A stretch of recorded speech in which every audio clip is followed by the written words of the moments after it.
আমি আর সিরিয়াসলি নিতে পারছি না। দেখো মেয়ের কাণ্ড দেখো।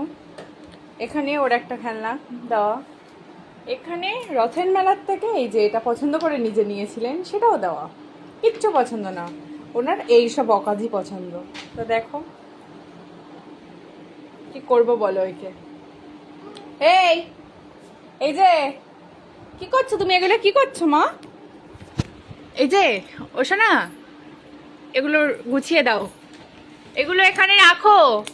এই টাকা টাকা, একটু টাকা, এদিকে এদিকে দেখ। তো তোমাদের বাড়ি এই রকম কাজের মানুষ কি দরকার আছে? তাহলে ওকে একদিনের জন্য নিয়ে গিয়ে রাখতে পারো যাদের দরকার আছে। এই যে ও মাম্মাম, ও এটা গোছানো লাগবে না, ও এদিকে দরজাটা লাগিয়ে দিচ্ছে, দেখতে পাচ্ছ?